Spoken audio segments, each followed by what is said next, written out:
ನಮಸ್ಕಾರ ಎಲ್ಲರಿಗೂ. ನಾವಿವತ್ತ ಬಂಧು ಬಳಗದವರಿಗೆಲ್ಲ ಮದ್ವಿ ಕಾರ್ಡ್ಗಳನ್ನ ಕೊಡಾಕ ಊರಿಗೆ ಹೊಂಟಿಬಿಟ್ಟೇವೆ ನೋಡ್ರಿ. ಯಾರ್ಯಾರು ಹೊಂಟಿವಪ್ಪ ಅಂತಂದ್ರೆ ನಾನು, ನಮ್ಮ ಕಾಕ, ನಮ್ಮ ಬ್ರದರು ಹಾಗೂ ನನ್ನ ಮಡದಿನ ಕರ್ಕೊಂಡು ಇವತ್ತ ಕಾರ್ಡ್ಗಳನ್ನೆಲ್ಲ ಕೊಡಾಕ ಹೊಂಟಿಬಿಟ್ಟೇವೆ ನೋಡ್ರಿ. ಮೊದಲು ಬಂದಿದ್ದು ದೇಗನಾಳ ಊರಿಗ್ರಿ. ಅಲ್ಲಿ ನಮ್ಮ ರಾಚಪ್ಪ ಮಾಮರ ಅದಾರಿ, ಅವ್ರಿಗೊಂದು ಕಾರ್ಡ್ನ ಕೊಟ್ಟು ಮದುವೆಗೆ ಆಹ್ವಾನಿಸಿ ಹಾಗೂ ಚಾ ನಾಷ್ಟನ ಮಾಡ್ಕೊಂಡು ಸೀದಾ ನಾವು ರೆಬ್ನಾಳಕ ಬಂದ್ಬಿಟ್ಟೇವೆ ನೋಡ್ರಿ. ರೆಬ್ನಾಳದಾಗ ನಮ್ಮ ಅಕ್ಕನ ಮಗ ನೋಡ್ರಿ ಯಾವ ರೀತಿ ಒಂದು ಫ್ಯಾನ್ ಮೇಕ್ ಇನ್ ಇಂಡಿಯಾ ರೀತಿಯಲ್ಲಿ ರೆಡಿ ಮಾಡ್ಯಾನ ನೋಡ್ರಿ.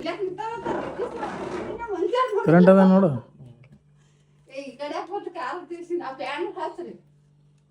ಅವನೇ ಒಂದು ಹೊಸ ಫ್ಯಾನ್ ಹಚ್ಚಿನಲ್ಲ.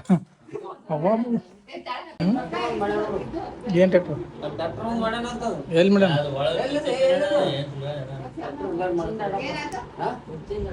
ಬಾಯ್ಲಿ ಹೇಳ ಬಾಯ್ಲಿ ಈಗ ರೀ ಬಂಧುಗಳೇ, ಇದನ್ನ ಮಾಡಿದವ್ರು ಇವರೇ ನೋಡ್ರಿ. ಫ್ಯಾನ್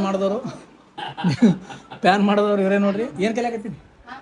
ಮನ್ಯಾಗ ಬಿದ್ದಿದ್ದು ಹಳೆ ಸಾಮಾನುಗಳಿರ್ತಾವಲ್ರಿ, ಅಂಥವೆಲ್ಲ ತೊಗೊಂಡ್ ಕಿಸಿಂದ ಒಂದು ಸೆಲ್ಫಿ ಸ್ಟ್ಯಾಂಡ್ನ ಕುಂದರ್ಸಿ ಕಿಸಿಂದ ಒಂದು ಹಳೆ ಸೌಂಡ್ ಕೌಂಟ್ರಲ್ಲರ್ ಇರ್ತಾರಲ್ಲ ಅಂತ ಒಂದು ಸೌಂಡ್ ಕೌಂಟ್ರಲ್ಲಿಂದ ಸ್ಪ್ಯಾನ್ನ ಸ್ಪೀಡ್ ಜಾಸ್ತಿನ ಮಾಡಿ ಕಿಸಿಂದ ಒಂದು ಫ್ಯಾನ್ನ ರೆಡಿ ಮಾಡಿಬಿಟ್ಟ ನೋಡ್ರಿ. ಫ್ಯಾನ್ ಹೆಂಗಾಗಿದೆ ಅಂತೇಳಿ ಒಂದು ಕಮೆಂಟ್ ಮಾಡ್ರಿ. ನಿಮ್ಗೆ ವಿಡಿಯೋ ಇಷ್ಟ ಆಗಿತ್ತಪ್ಪ ಅಂದ್ರೂ ಲೈಕ್ ಮಾಡ್ರಿ. ಅಕ್ಕರ್ಗೂ ಮದ್ವಿ ಕಾರ್ಡ್ನ ಇನ್ವಿಟೇಷನ್ ಕೊಟ್ಟ ಕಿಸಿಂದ ಸೀದಾ ನಾವು ಸಾತ್ಯಾಳ, ದೇವ್ರುಪ್ರಿಗೆ, ಬಂದಾಳ, ಸಿಂದಗಿ, ತಾಂಬ ಎಲ್ಲ ಊರಿಗೆ ಕಾರ್ಡ್ಗಳನ್ನ ಕೊಟ್ಟ ಕಿಸಿಂದ ಕೊನೆಯದಾಗಿ ಜಗದಂಬ ವಾಗ್ದೇವಿಯ ದೇವಸ್ಥಾನಕ್ಕೆ ಬಂದ್ಬಿಟ್ಟೇವಿ ನೋಡ್ರಿ. ಇನ್ನೂ ಸಾಕಷ್ಟು ಊರಿಗೆ ಕಾರ್ಡ್ಗಳನ್ನ ಕೊಟ್ಬಿಟ್ಟಿವ್ರಿ. ಆದ್ರೆ ಕೆಲವೊಂದ್ ಕಡೆ ವಿಡಿಯೋ ಮಾಡಕ್ ಆಗಿಲ್ರಿ. ಅದ್ ಸಂಬಂಧ ಎಷ್ಟು ವಿಡಿಯೋ ಮಾಡಿದ್ದೆ ಅಷ್ಟೇ ವಿಡಿಯೋನ ಅಪ್ಲೋಡ್ ಮಾಡಿದ್ದೇನ್ರಿ.